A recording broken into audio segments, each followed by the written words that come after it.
Hello, welcome to CBE Day for the Crash Cart and Zoll review. Today we're just going to kind of review the basics of these two things. First is the Zoll. The kind of basic review is when it is unplugged, it only has a 4-hour battery life. So when it is not in use, it does need to be plugged in. Right behind it there is a red generator plug, so back behind where it normally lives, make sure it's plugged in. Otherwise it only stays alive for 4 hours. There are a few settings with it. We have a monitor, just if you want to set your patient on to monitor, a pacer, and the defibrillator. When you go ahead and put them on, you need to check your pads. On the thing, it shows you the actual placement. With the front pad, there is the cross piece, and that is our handy smart aid to let you know your rate and your CPR depth assistance. And so you just cross that with the nipple line and the sternum. There is the cross right in the middle. And then it shows you which one goes on front and which one goes on back. You want to make sure you put the back one on first and then the front, because when you roll, you're going to pucker the chest, so that make sure you get that good seal. You want to place the back pad first. And then you also want to use the CPR board that is either on the side, or some of our beds do have them on the bottom of the stretcher. Then you can use the AED setting when we have it here, and that is just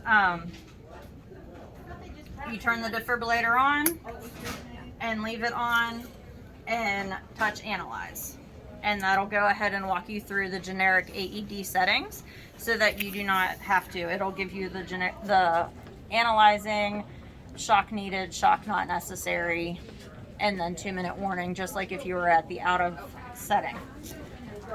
If you need to do your own, you can go ahead and adjust your output either with the knobs or with the energy select, depending on which dosage you need. And then whenever you're ready, you're going to go ahead and hit charge, and then shock is the button up top. Make sure everybody's hands are off. All clear, you're clear, I'm clear. For pacer, you need to make sure they have the EKG leads on as well as the pad. It cannot do the EKG sensing and pacing through the pads. It needs to have the EKG leads, which we have back here. And then you can do it that way. And you just adjust the output and the rate for what your desired rate is. There's your rate, and then your output until you gain capture with the spikes. I don't think I can do it without having an actual patient.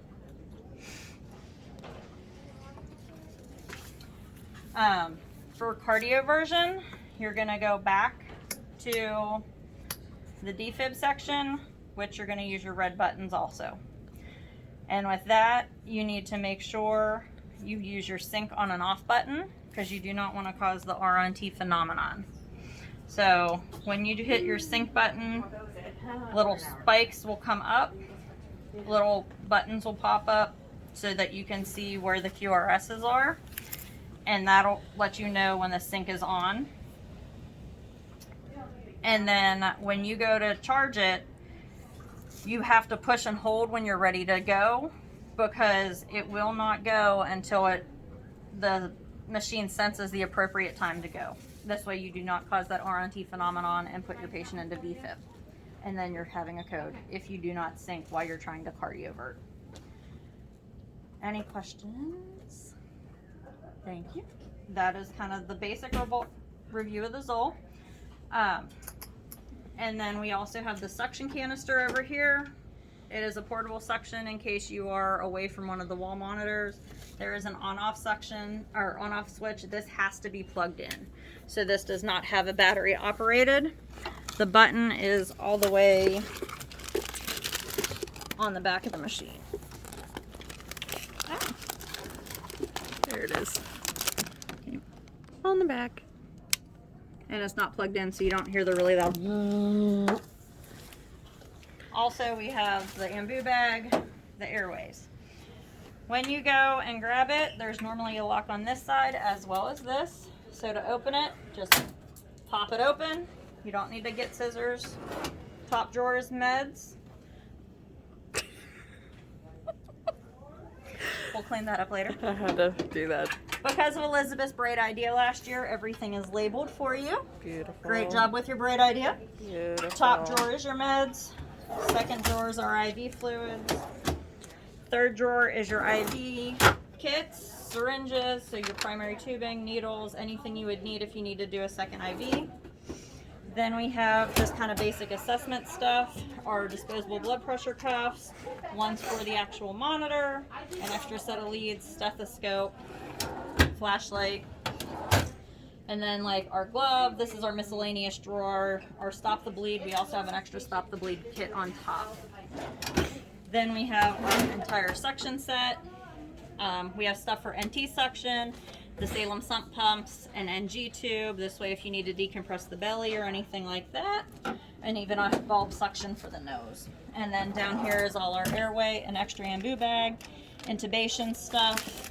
The handle, we do have an extra one to play with, along with blades if anybody does want to practice putting together a laryngoscope blade and handle if you've never done that. We do have one of those in the education bin.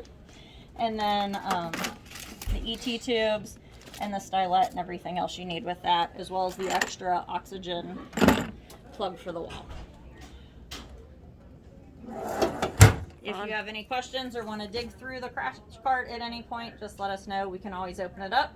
Anytime we're checking for expiration dates, you can help me go through them and kind of just get your hands on and see what's in there. Thank you.